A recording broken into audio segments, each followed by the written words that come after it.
आज हम लोग को आगे देखते जाना है कि कहाँ कहाँ कैसे कैसे इसकी स्टडी करनी है। जैसे जगत में हम कह रहे थे कि एक साथ थोड़ा थोड़ा लक्षण बताते जाएं। बात आई थी जगत की, तो जगत में 5 जगत था। पहला हमने नाम दिया था मोनेरा जी, मोनेरा के बाद दूसरा था प्रोटिस्टा, प्रोटिस्टा के बाद फंजाई, थोड़ा थोड़ा कुछ मैं बता भी दिया था। फंजाई के बाद था प्लांटी, प्लांटी के बाद था एनिमलिया, ये था ना एनिमलिया। तो मोनेरा में जीवाणु का नाम मैंने लिया, याद है सर? 5 नंबर नहीं दिख रहा है कैमरा में। हाँ, वो नहीं दिख रहा है इसमें। बचवा नहीं दिख रहा है। अच्छा नहीं दिख रहा तो आ जाएगा, इसको घुमा यूट्यूब पे आ रहा हाँ आ जाएगा। नहीं व्हाट्सएप पर नहीं जाएगा। तो जीवाणु हो गया, जीवाणु में ध्यान देना, जीवाणु में क्या करना है, कैसे उसको हम समझेंगे कि यह मोनेरा का गुण धारण किए हुए है। इसकी पहली क्वालिटी ये होती है कि यह प्रोकैरियोटिक है, प्रोकैरियोटिक। इसीलिए उस दिन मैं बताया था कि कोशिकाएं कितने प्रकार की होती हैं और कोशिकाओं का लक्षण क्या होता है। अगर हम प्रकार जान गए तो उन कोशिकाओं में क्या क्वालिटी, क्या गुण दिखेगा। जैसे पहले तो सबको पता है कि कोशिका जीवन की इकाई है, कंफर्म हो गया। जीवन की इकाई है तो उसके अंदर भी कुछ ऐसे तत्व और कुछ ऐसे अंग होते होंगे जिनके वजह से कोशिका खुद जिंदा होती होगी। कोशिका जिंदा होगी तब ना उत्तक जिंदा होगा, उत्तक जिंदा होगा तो अंग जिंदा होगा, अंग जिंदा होगा तो तंत्र जिंदा होगा, और जब तंत्र बन जाएगा तो पूरे शरीर का निर्माण हो जाएगा। अर्थात कोशिका के अंदर ऐसा कोई न कोई पदार्थ जरूर होता है जिसकी वजह से कोशिका जिंदा होती है। उसमें हम चलो ठीक है, अभी कोशिका के बारे में अध्ययन करना है। उसके बाद पहले ही चूंकि नाम आ रहा है तो कोशिका के अंदर जीव द्रव्य होता है जिसकी वजह से कोशिका जिंदा होती है, और कोशिका के उस जीव द्रव्य में ही सारी कोशिकाएं घूमते टहलते रहते हैं और उसमें अपना जो भी उनका क्रिया होता है वह क्रिया या वह कार्य संपादित करते हैं। जैसे अगर हम केंद्रक की बात करें तो भी कोशिका के इस जीव द्रव्य में ही उपस्थित होता है और केंद्रक नियंत्रण का कार्य करना शुरू कर देता है, यानी कंट्रोल यूनिट ऑफ सेल उसी को कहा जाता है। केंद्रक को क्या कहते हैं? Control unit of cell. जिस तरह से हमारा मस्तिष्क हमारे शरीर का नियमन कर रहा है, कंट्रोल कर रहा है, ठीक उसी तरह हमारे शरीर की जो कोशिका के अंदर जो केंद्रक होता है वह पूरे कोशिका के क्रियाकलापों का नियंत्रण करता है। सबसे बड़ा काम क्या करता है? उसके अंदर क्रोमैटिन धागे होता है और क्रोमैटिन धागों में गुणसूत्र होता है। गुणसूत्र ऐसा अंगक है, गुणसूत्र एक ऐसा केमिकल है, एक ऐसा पार्ट है जिसके वजह से उस कोशिका का गुण उसके आगे वाली कोशिका के अंदर जाता है। इसको आनुवांशिकी या आनुवांशिकता कहते हैं। आनुवांशिकी उस पूरे विज्ञान का नाम है, आनुवांशिकता भी उसी का नाम है। और उसमें जो लक्षण आता है वो होता है कि माता पिता के पैतृक गुणों की बढ़ोतरी उनके संतानों में जब पीढ़ी दर पीढ़ी होती है तो वह पीढ़ी दर पीढ़ी जो गुण जा रहा है वो किसके कारण जा रहा है? गुणसूत्र के कारण ही जा रहा है। क्रोमैटिन धागे यह काम करता है, केंद्रक विभाजन करता है, कोशिका की संख्या बढ़वाता है। तो वही नियंत्रण किया कि नहीं किया? फिर उसी जीव द्रव्य में माइटोकॉन्ड्रिया टहलती रहती है, माइटोकॉन्ड्रिया उपस्थित रहती है। माइटोकॉन्ड्रिया कोशिका का वह अंग है जिस अंग के द्वारा शोषण की क्रिया संपन्न होती है। जैसे हम शोषण तो करते हैं, हमारा शोषण नाक से होते हुए फेफड़े में जाता है, क्लियर हो गया? तो शोषण नहीं हुआ, शोषण का एक पद पूरा हुआ जिसको श्वासोच्छवास कहते हैं। उसके बाद कोशिका के अंदर वह वायु जाता है, फिर कोशिका के अंदर का शोषण की क्रिया या दहन की क्रिया होती है जिसको आंतरिक शोषण कहते हैं या कोशिकीय शोषण कहते हैं। इसके अंदर बहुत सारी क्रियाएं संपन्न होती हैं, क्रेब चक्र पूरा होता है, ग्लाइकोलिसिस होती है, तब जाकर के ऊर्जा मुक्त होती है। माइटोकॉन्ड्रिया को इसी वजह से पावर हाउस ऑफ सेल कहते हैं। माइटोकॉन्ड्रिया को कोशिका का ऊर्जा गृह कहा जाता है। फिर है लाइसोसोम, वो भी जीव द्रव्य में उपस्थित होता है। लाइसोसोम क्या करता है? नाम सुनते रहिए इजी वे में। लाइसोसोम क्या करता है? वही लाइसोसोम चूंकि पाचन काय कहलाता है, या भोजन तो मान लो हम पचा रहे हैं तो हम तो मुंह में भोजन किए, जीभ द्वारा उसको दांतों के नीचे ले गए और अपने जबड़ों द्वारा उनको कूचते तोड़ते पीसते रहे और फिर उनको लुगदी बना लिए, यानी जेली बना लिए, लेई बना लिए। लेई बनाने के बाद उनको आहार नाल से होते हुए या ये ग्रास नली से होते हुए आमाशय में गिराए, आमाशय से फिर आंत में ले गए, आंत में पचाए, फिर उसको बाहर फेंक दिए। हो गया? ये तो पाचन हो गया हमारे उस शरीर के उन अंगों में। लेकिन अब वो पाचन जो है कोशिका में कैसे होगा, क्योंकि स्वांगीकरण के बाद वह पदार्थ कोशिका के जीवद्रव्य में चला जाता है, फिर वहां भी तो पाचन की क्रिया होनी जरूरी है। तो लाइसोसोम कोशिकीय पदार्थों का पाचन करता है और यही वजह है कि उसका एक नाम आया। जैसे कभी कभी कोशिका कमजोर हो जाती है, संक्रमित हो जाती है, तो एक कोशिका दूसरे कोशिका को गला देती है, जैसे फोड़ा में मवाज बन गया, देखिए तो ऐसा मवाज आया कहां से, कोई काजू से भर नहीं दिया उसी में, हमने पीला पीला उसमें बादाम से भर दिया, हाँ ऐसा तो हुआ नहीं, बना है ना वो कोई पीला पदार्थ। तो जो पीला पदार्थ बना है वह कहीं ना कहीं से तुम्हारी कोशिका ही गल करके बनी है। उसका कारण होता है ऑटोफैगी, आत्मलयन। आत्मलयन की वजह से लाइसोसोम को आत्महत्या की थैली कहा जाता है, suicidal bag of cell. Lysosome को डाइजेस्टिव सेल तो कहा ही जाता है, लेकिन जब वह बिगड़ जाता है उसका स्वरूप, तब उसका नाम रखा जाता है आत्महत्या की थैली, suicidal bag of cell. Clear हो गया। फिर इसी जीवद्रव्य में गाल्गी बॉडी टहलती रहती है, गाल्गी बॉडी पाई जाती है। गाल्गी बॉडी चूंकि ऑपरेटस के रूप में भी कई नाम उसके होते हैं, गाल्गी ऑपरेटस, गाल्गियोसोम्स, डिक्टियोसोम्स, कई नाम से जाना जाता है। यह अपने स्तर से नियमन का कार्य करता है, इसीलिए इसको ट्रैफिक पुलिस ऑफ सेल कहा जाता है। नियमन का मतलब यह जो अंदर कौन सी क्रिया कहाँ होगी, कौन पदार्थ कहाँ जाएगा, इस सब का निर्देशन जो है उसके द्वारा होता है, इसीलिए उसको नाम रखा गया। जैसे ट्रैफिक पुलिस का क्या काम है, एक तरफ से रोड रोकना, फिर दूसरा गाड़ी चलाना, फिर उसको रोकना, फिर ऐसे चलाता है, यही काम वो भी करता रहता है, ट्रांसपोर्टेशन को नियंत्रित करने का काम। तो इसको ट्रैफिक पुलिस ऑफ सेल कहा गया है। फिर उसके बाद है एंडोप्लाज्मिक रेटिकुलम, अंतःप्रद्रव्यी जालिका, जो पूरी कोशिका को ताने रखने का, थोड़ा टाइट रखने का, उसमें स्केलेटन का काम करते हैं। जैसे हमारे शरीर में हड्डी है ना, तब ना हम लोग इसे खड़े हैं, उसी तरह उस कोशिका में भी वो एक पूरे शरीर को स्थायित्व देने का काम करती है। उसको ER कहा गया है, एंडोप्लाज्मिक रेटिकुलम। उसके बाद अगर उसमें छोटे छोटे और भी हिस्से होते हैं, जैसे अगर प्लांट सेल है तो प्लांट सेल में प्लास्टिड होता है, जिसको लवक कहते हैं।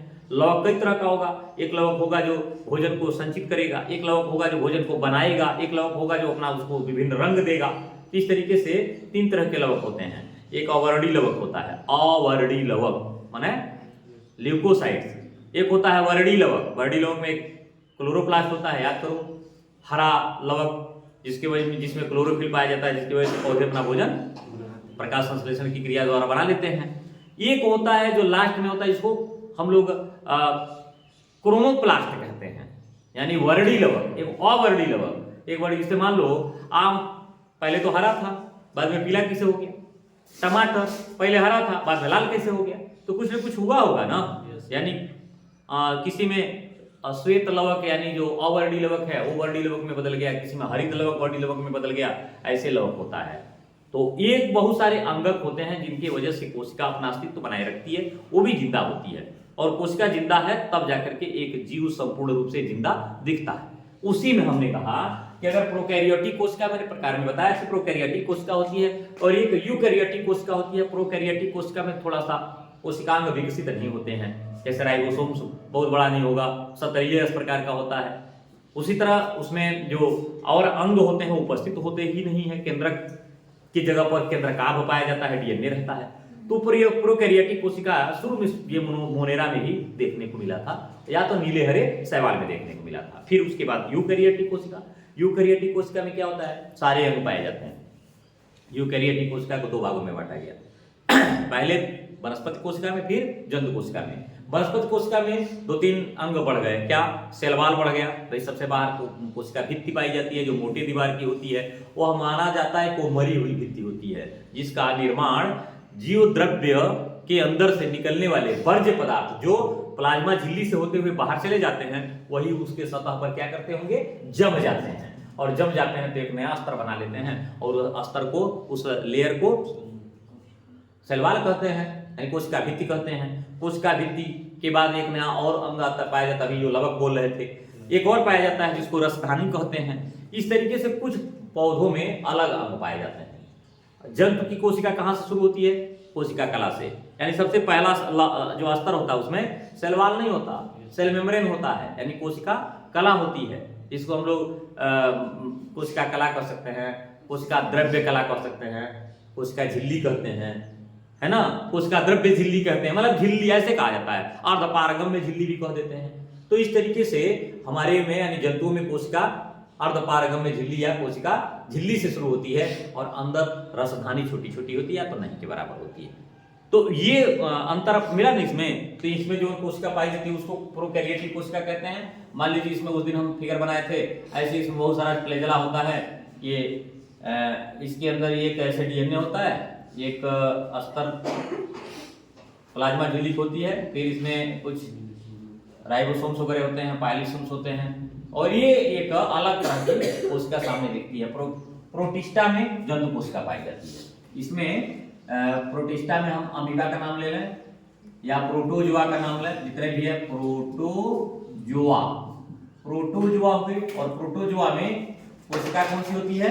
जंतु कोशिका, यानी इसमें केंद्रक होता है ऐसे, इसके अंदर केंद्रिका होती है, इसके अंदर ये क्रोमैटिन धागे होते हैं, और कहीं कहीं इसमें माइटोकॉन्ड्रिया भी इसमें रहती है। डिक्टियोसोम तो नहीं कहेंगे, लेकिन हाँ गाल्गी बॉडी जरूर कहीं कहीं रहता है। इसके ऊपर ऐसे एक सतह होता है जिसको हम लोग अंतःप्रद्रव्यी जालिका कह सकते हैं। इस तरह से एक लेयर पाया जाता है और अंतःप्रद्रव्यी जालिका के ऊपर ही इसके राइबोसोम चिपके रहते हैं कण के रूप में। जो इसमें अगर बात करें तो 70 इस प्रकार का, इसमें 80 इस प्रकार का राइबोसोम्स होता है। बाकी इसमें ऐसे ही अर्धपारगम्य झिल्ली होती है, माने सब सारे अंग इसमें पाए जाते हैं। प्रोटिस्टा में लगभग जंतु के तरह की कोशिका, हालांकि यूग्लिना में वही वनस्पति के तरह की कोशिका भी देखने को मिलता है, लेकिन हाँ इसमें गुण जो होता है वो एडवांस यूकैरियोटिक कोशिका होती है। फंजाई में भी यूकैरियोटिक कोशिका होती है।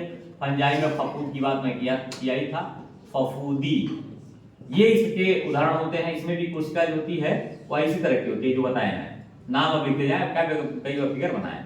ये हो गया सत्य केंद्र की यानी यूकैरियोटिक कोशिका,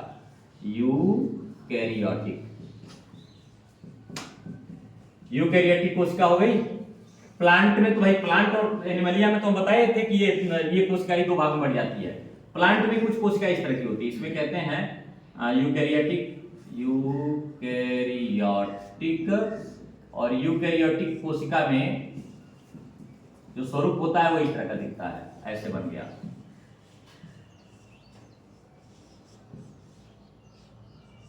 ये हो गया, ये किनारे की तरफ केंद्रक हो गया, इसमें बड़ी सी रिक्तिका हो गई, ऐसे हो गया। इसमें बाकी जितने भी अंग हैं सब होते हैं, लेकिन ये है कि इसमें बड़ी सी राजधानी जरूर दिखी। हो गया। यहाँ देखो ये बार बार क्या दिखने बनने लगा, उसका भित्ति हो गई, जो बन रहा है ना इतना मोटा मोटा, ये भित्ति है, इसकी भित्ति हो गई, और ये राजधानी हो गई। केंद्र किसना किनारे होके चला गया, इसमें बाकी जो जितना जगह है उसमें अपने जितने भी कोशिकाएं हैं वो भरे हुए मिले। आइए एनिमलिया में भी यूकैरियोटिक कोशिका ही होती है, लेकिन इसको कौन सी कोशिका बोले हैं? पादप, इसको कहते हैं पादप कोशिका। एक पादप कोशिका में सेलवाल बढ़ जाएगा, लवक बढ़ जाएगा, रसधानी बढ़ जाएगी, और इसके तो उनमें विकास जो है कोशिका तेजी से वृद्धि करता है। भाई हम लोग अगर एक बच्चा जो है वो 18 साल का होगा तो कितना बड़ा हो जाएगा? तरकुल की तरह हो जाएगा कि नहीं हो जाएगा? तरकुल की तरह लड़का हो जाएगी। स्वतिया तो सुन लिया करो, ये कौन लड़का 18 साल में तरकुलेशन हो जाएगी? लड़का कितना 18 ना 28 साल का नहीं, 38 साल का नहीं, 48 साल का नहीं, 58 साल का हो जा, लेकिन उसका साइज बहुत हो जाएगा तो 6 फीट होगा, 6.5 फीट हो जाएगा, बहुत हो जाएगा आलमचन्ना हो जाएगा, बहुत हो जाएगा 7 फीट हो जाएगा, इससे ज्यादा हो जाएगा क्या? और 4 साल का किसी पीपल के पौधे को देख लेना, लगाए तुम ही हो, और 10 साल के बाद तुम्हारे जैसे उसमें करीब करीब 10-15-20 लोग उस पर चढ़ करके आराम से सो सकते हैं। तुम ही लगाए हो उस पीपल के पौधे को, तुम ही लगाए, लेकिन जब वह तुम एक उम्र में आता है 20 साल 25 साल का हो जाएगा ना, तुम्हारे जैसे 100 लोग उसके डाली को लेकर के हिलेंगे, ये हो जाता है। इसका मतलब है कि उसकी कोशिका बड़ी तेजी से वृद्धि करती होगी, तभी तो भाई उसकी संख्या बढ़ानी है, और निरंतर उसमें वृद्धि होती रहती है। माने कभी ऐसा नहीं है कि उसकी वृद्धि रुक जाए, तुम्हारी वृद्धि रुक जाती है, तुम्हारी लिमिटेड ग्रोथ है, एक निश्चित जगह टाइम तक ही तुम्हारी वृद्धि होती रहती है। हालांकि वृद्धि तो हमारे में भी होती रहती है, क्यों? क्योंकि मान लो कोई अंग कट गया, कोई अंदर से जख्म हो गया, तो वृद्धि होती रहती है, लेकिन जो लंबाई चौड़ाई ऊंचाई ये सब की वृद्धियां हैं वह अब हमारे जंतु में उतना। अभी बताओ कुत्ता जो है, तुम ही उसको पाले, छोटा सा था, बढ़ा के क्या कर लोगे? बहुत करोगे तो 2.5 फीट का होगा, उससे जब बड़ा हो जाएगा का जर्मन शेफर्ड होगा तो 3 फीट का हो जाएगा। क्या वो हाथी की तरह लंबा नहीं हो जाएगा? चलो हाथी पाल लिए, हाथी को बहुत करोगे तो तुमसे बहुत हो जाएगा, तो 10 फीट का हो जाएगा, 12 फीट का हो जाएगा। क्या वो 212 फीट का रेडवुड प्लांट नहीं हो जाएगा?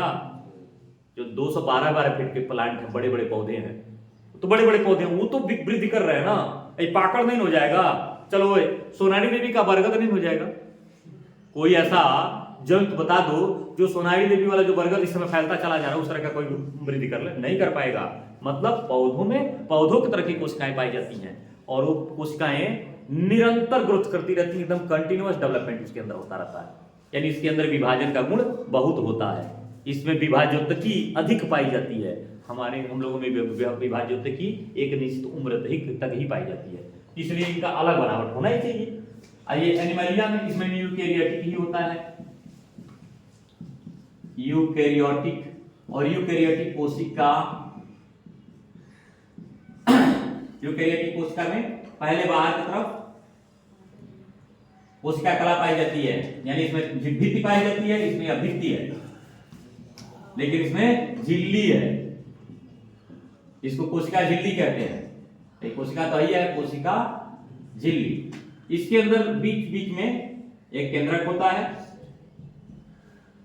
इसमें एंडोप्लाज्मिक रेटिकुलम ऐसे होता है ऊपर की तरफ, इसमें राइबोसोम्स इसके ऊपर चिपके रहते हैं, सब पे ऐसा होता है, मैं पूरा नहीं बना रहा। ये माइटोकॉन्ड्रिया है, ऐसे ऐसे लाइसोसोम्स जगह जगह पाए जाते हैं, और ये पूरा का पूरा इसका जीव द्रव्य वाला पोर्शन है, जो एक्टोप्लाज्म और एंडोप्लाज्म में बटा रहता है। बार बार थोड़ा पारदर्शी होता है, अंदर जो है वो कणिका युक्त होता है, इसको ग्रेन्यूलर कहते हैं। अंदर कणिका युक्त और बाहर की तरफ पारदर्शी जेली की तरफ, यानी साफ एक पारदर्शी चिपचिपे पदार्थ की तरफ वह हिस्सा होता है। तो इस हिस्से को एक्टोप्लाज्म कहते हैं, इस हिस्से को एंडोप्लाज्म कहते हैं। दोनों हिस्से को मिला देंगे तो क्या कहेंगे? उसको जीव द्रव्य कहेंगे, प्रोटोप्लाज्मा। तो अभी नाम नहीं लिख रहे, अभी तो इसके बारे में बताए। इसका मतलब ये साफ पता चलने लगा ना कि मोनेरा में किस तरह की कोशिका, प्रोटिस्टा में किस तरह, फंजाई में, प्लांटी में, एनिमलिया में, इन सभियों में कोशिकाओं का क्या प्रकार होता है, किस तरह की कोशिकाएं पाई जाती हैं। ठीक, अब बात आती है कि आखिर हम मोनेरा को क्यों सबसे पहले स्थान दिए हैं। तो मोनेरा जब कोशिका ही अल्प विकसित है, इसका मतलब है कि जीवन का जब विकास हो रहा होगा, तो यह जो जीव है यह सबसे पहले इस पृथ्वी पर अस्तित्व पाया होगा, यानी इस पृथ्वी पर उसकी जो ओरिजिन है वह सबसे पहले रही होगी, क्योंकि इसमें बात पता चल रहा है कि इसकी कोशिका विकसित नहीं है। इसका मतलब है कि वायरस से तुरंत इनका निर्माण किया गया, वायरस के बाद इन्हीं का नंबर आता है इनके स्टडी का। अब इसमें अध्ययन किस पद में करेंगे वो भी थोड़ा सा क्लियर करें, इनके बारे में, सभी के बारे में थोड़ा थोड़ा, केवल स्टडी जो है वो करेंगे। संरचना कैसा होता है, पहला इसका स्तर होगा, स्ट्रक्चर किसका कैसा होगा। जैसे जीवाणु के बारे में करें, मोनेरा की बात करें, मोनेरा में कैसा इसका संरचना हो सकता है। तो जीवाणु गोलाकार हो सकते हैं, इसको माइक्रोकोकस कहते हैं, बहुवचन में माइक्रोकोकाई कहेंगे। जीवाणु छड़ाकार हो सकते हैं, जिसको बैसिलस कहते हैं, बैसिलाई उसका बहुवचन है। वह उसमें उदाहरण बहुत सारा होगा, जैसे लैक्टोबैसिलस जो दही का जो जीवाणु है वह छड़ाकार होता है, यानी थोड़ा थोड़ा लंबा दिखता है, और जो गोल गोल होते हैं वो माइक्रोकोकस कहलाते हैं। कुछ होते हैं जो ऐसे सर्पिलाकार होते हैं, उनको स्पाइरुलम कहते हैं। कुछ कामा के तरह के होते हैं, उनको कामाकार जीवाणु कहते हैं। प्रकार पर इस तरह का बट गया। चलो ये तो संरचना के आधार पर हो गया। फिर संरचना के बाद देखेंगे क्या, पोषण। पोषण समझ रहे हैं, भोजन, एक ऐसे खाना खाता होगा तो फिर इसका भी प्रकार बनेगा। जीवाणु के बारे में भी बात कर रहे हैं, फिलहाल हम तो बात कर रहे हैं सबका, लेकिन हम उदाहरण अभी जीवाणु का टच कर रहे हैं। पोषण के आधार पर भी इनका वर्गीकरण करेंगे। कितने प्रकार के जीवाणु होंगे? 2 तरह के होंगे। स्वपोषी जीवाणु होंगे, परपोषी जीवाणु होंगे। स्वपोषी जीवाणु क्यों स्वपोषी कहे जाएंगे? तो उनका स्वयं भोजन बनाने का गुण होता है, माने वह अपना भोजन स्वयं बना लेते हैं, और स्वयं बना लेते हैं तो उनको स्वपोषी कहा जाता है। अब कहेंगे स्वपोषी कितने प्रकार के होंगे? तो 2 तरह के होंगे। एक प्रकाश स्वपोषी होंगे, एक रसायन स्वपोषी होंगे। प्रकाश स्वपोषी प्रकाश की उपस्थिति में स्वयं भोजन बना लेंगे, और रसायन स्वपोषी रासायनिक पदार्थों की उपस्थिति में अपना स्वयं भोजन बनाएंगे। अब आइए फिर परपोषी में, परपोषी का फिर वर्गीकरण करेंगे। उनका वर्गीकरण होगा तो परपोषी में 3 स्तर बनता है। एक होता है मृतोपजीवी, एक बनता है परजीवी, एक बनता है सहजीवी। कहेंगे मृतोपजीवी क्या? तो जो सड़े मरे गले जगहों से कार्बनिक पदार्थों के रूप में भोजन को प्राप्त करते हैं उनको मृतोपजीवी कहा जाता है, सैप्रोफाइट। अच्छा चलिए, तो परजीवी क्या है? जो जीवित कोशिका को क्षति पहुंचा करके उनसे भोजन प्राप्त करते हैं।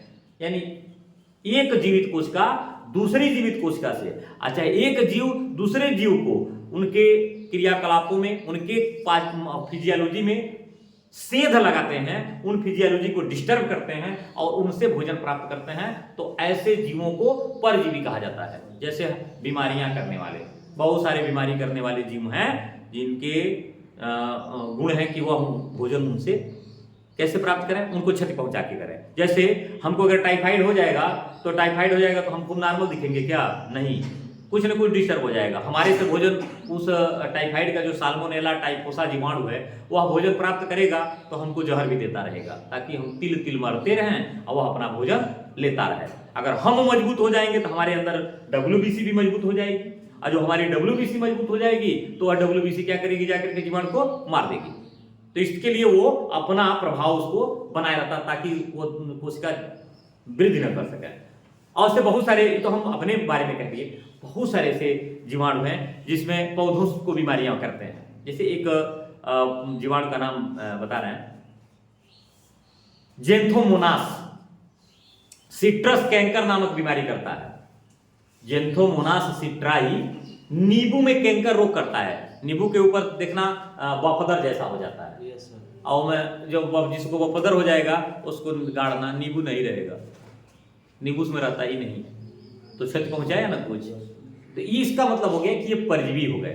अब कहेंगे तब सजीवी कौन होते हैं? तो जीवाणु भी जीवाणु में सजीवी भी जीवाणु होते हैं। जो दो जीव एक साथ रहें और दोनों एक दूसरे को क्या करें? लाभ पहुंचाएं, उनको कहते हैं सिम्बियोसिस, अर्थात सहजीवी।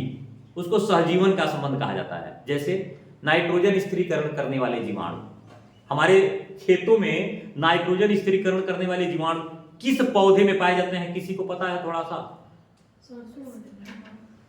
हाँ, सरसों में पाए जाते हैं। और सबसे ज्यादा दाल जितना भी है, चाहे उड़द का दाल हो, चाहे मटर का दाल हो, चाहे अरहर हो, चाहे मसूर हो, सबसे ज्यादा मसूर के जड़ों में नाइट्रोजन स्थिरीकारक जीवाणु पाए जाते हैं। माने तिलहन और दलहन, ये दो है, तिलहन और दलहन, इन दो पौधों के जड़ों में नाइट्रोजन स्थिरीकरण करने वाले जीवाणु पाए जाते हैं। जैसे एक जीवाणु का नाम मैं बता रहा हूं,